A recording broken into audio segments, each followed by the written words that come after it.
Le regret est associé à une œuvre, mais Christ a déjà payé le prix. Donc en Jésus-Christ, nous avons la paix. C'est un truc sur lequel on ne peut pas déroger. En Jésus-Christ, j'ai la paix. Je dis bien, peu importe les opportunités manquées. Le truc qui se passe, c'est quoi? C'est qu'il y a un aspect de nous que nous devons connaître. C'est notre être intérieur. Et comme je dis toujours, la culture nous a beaucoup formaté pour nous définir par rapport à ce que nous avons acquis. Donc, ce que nous avons acquis en termes d'échec et en termes de réussite. C'est par rapport à ça que nous nous définissons. Et naturellement, si on se définit, c'est sûr que ça fait des âmes qui sont un peu, fragiles. Parce que se définir par rapport à quelque chose de terrestre, c'est un échec. C'est-à-dire, c'est un échec par défaut. Donc, c'est un affaiblissement par défaut. Et quand on va regarder justement au niveau quand on regarde avec le Seigneur, plus on avance avec le Seigneur, plus il va mettre l'œuvre de la croix en avant. Pourquoi? Parce que Christ a payé le prix. Ça veut dire quoi? Il a effacé l'acte dans les ordonnances du condamné, il a détruit le clou à la croix. D'où est-ce que le regret peut venir dans la vie de l'enfant de Dieu? Parce qu'il faut comprendre que le regret est comme une force. D'accord? C'est comme une force qui vient mettre la pression au niveau de l'âme.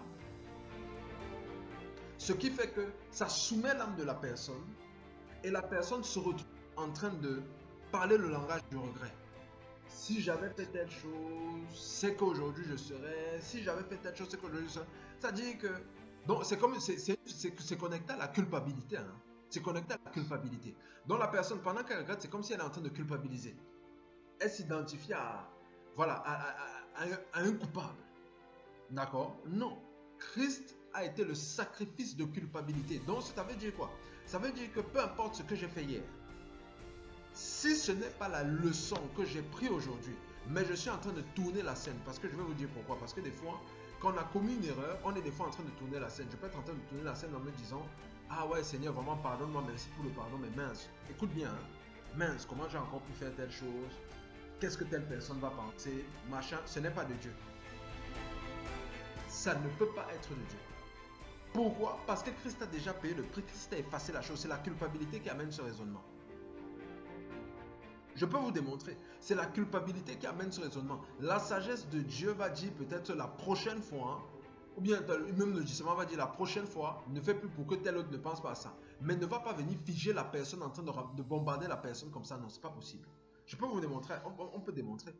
Quand quelqu'un fait une erreur, regardez très bien, parce que nous fonctionnons avec les œuvres, avec ce qu'on voit, ou avec le temps, ou bien ce genre de choses. Quand quelqu'un fait une erreur, a déconné, et qu'il a par exemple, il a péché, voilà, il a manqué le but. D'accord? La personne va vers le Seigneur. Le Seigneur est censé avoir pardonné, c'est clair.